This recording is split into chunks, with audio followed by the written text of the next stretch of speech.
Carlos Maza, sendo direto, o governo tem mais a ganhar ou a perder adotando essa estratégia? Se é que ali eu acho que tem uma estratégia, queria saber a tua opinião, me parece que tem uma estratégia mesmo do governo, mas toda essa movimentação que a gente viu, especialmente de ontem para hoje, talvez nas redes sociais, não sei se é uma estratégia exatamente do governo, ou não formalmente pelo menos, né? Diga lá. Bem, respondendo objetivamente, eu acho que tem muito mais a perder, né, Tardan? Porque, vamos lá, tem muito a ver até com a própria fala que eu falei agora há pouco. Vazou uma conversa algumas semanas atrás, né, do Ciro Nogueira, um dos principais articuladores bolsonaristas no Congresso, com comerciantes, né, empresários, industrialistas lá da Faria Lima, e que ele falava lá com relação a isso, que ele mencionava, né, de como o Congresso poder barrar muitas das ideias ali do governo Lula para reverter a perda de popularidade. Uma das coisas que ele cita lá é a isenção do imposto de renda. Ele falou, isso aí não tem como votar contra, né? Já projetando que seria um desgaste com a base eleitoral muito grande de qualquer deputado, né, ou senador que se manifestasse contra um projeto que tem ali um apoio popular tão grande, né? Afinal de contas, beneficiaria aí milhões de pessoas em detrimento de muita pouca gente, né? Então, mas ali, ao mesmo tempo que ele projeta que nesse projeto ele não consegue, né? Em outros eles conseguiriam aplicar ali, evitar que o governo de alguma forma usasse outros meios, por exemplo, a taxação de super ricos para bancar essa isenção do imposto de renda, gerando aí um problema para o governo federal no Congresso. Então, essa estratégia que o Ciro Nogueira fala já deixa um pouco isso, né? Como tem essa questão dos ricos contra pobres aí muito em jogo e que o governo Lula tem o interesse todo de utilizar isso.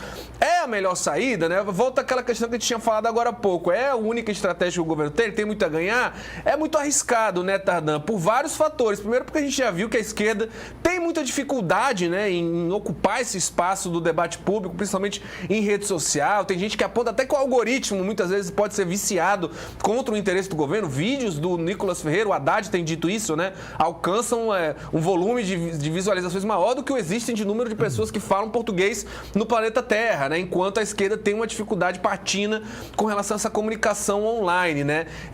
Muitas vezes, desinformação contradizendo o que o governo coloca é muito mais efetivo em falar, né? Do que as medidas mesmo. Essa questão mesmo do IOF tinha muita gente contra, sem nem saber exatamente o que estava sendo votado, né? Tanto que um dos argumentos centrais era o IOF vai apenar os mais pobres porque crediário e não sei o quê, sendo que na portaria, no decreto do governo diz muito claramente, transparente demais ali, que não seria aplicado esse ajuste para esses casos de crediários. E ainda assim foi um argumento muito repetido e continua sendo, né? Se a gente conversasse aqui com boa parte da bancada do PL aqui ao vivo, eles iam repetir isso aí sem nenhum problema, mesmo se tratando de uma desinformação. Então tem essa dificuldade nativa da esquerda de ter esse debate, participar desse debate. O outro lado se comunica muito melhor, às vezes até